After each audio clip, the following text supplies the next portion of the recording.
many ways, this is a budget which the FM has come up with is really a budget which is on both right on content and right on intent. And I would say that's a very directional budget as well. And clearly from a real estate sector, this has come up with a bag of goodies. And if you look at it, from the point of view of first the very very important announcement which has been made that the FM is looking at a predictable and a stable tax regime. And a very important statement from an overseas investor perspective has come through as well. The fact that that we would not be looking at ordinarily retrospective amendments in taxation regime in India. And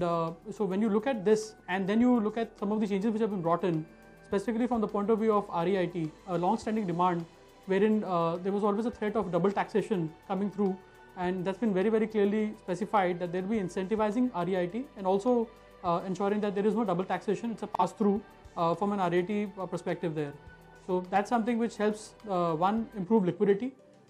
with access to capital from a developer's perspective, and also brings in institutional focus from a real estate in India, and also provides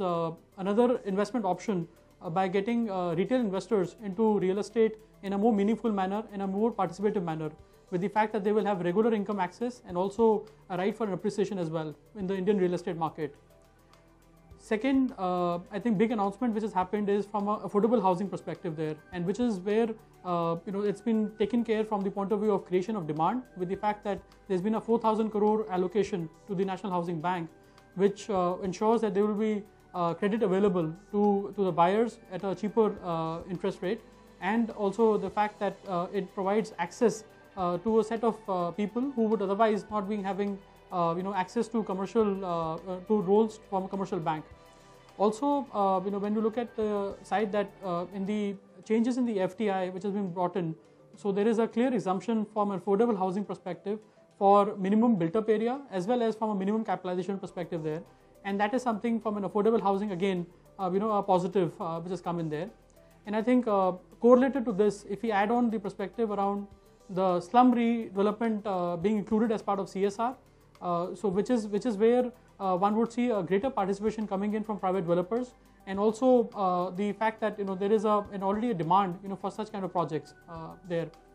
Thirdly, from a real estate sector, I think one of the other important announcements which has happened during this budget is the fact that the advance ruling, which was already available to the non-residents, has now been extended to the domestic residents as well. And real estate as a subject, or a sector as a subject, has been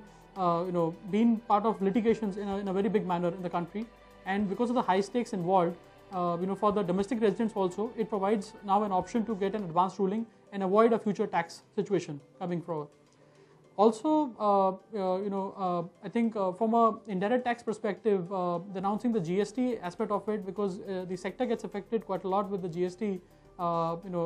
there. And now there's a clarity that by the end of the year we would have a GST policy in place, and as the FM said, it will be more than many ways be fair from a state point of view as well. So one would look forward to its implementation at an earlier level as well. And lastly, I think two other things which have been kind of clearly mentioned. One, from an individual perspective, that there has been because of the high cost of financing which an individual is facing at the current time, the limit has been increased from 1.5 lakhs to 2 lakhs for a interest which is deductible on a home loan, and that is something which is boost the ability of a individual home buyer to be able to access credit for the home loan financing there. And also, I think very positive steps which have been taken from an overall infrastructure point of view there, by the fact that there will be 7,000 crores getting allocated from a smart city perspective, and also the boost for the roadways as well as railway connectivity. All of that would ensure that we have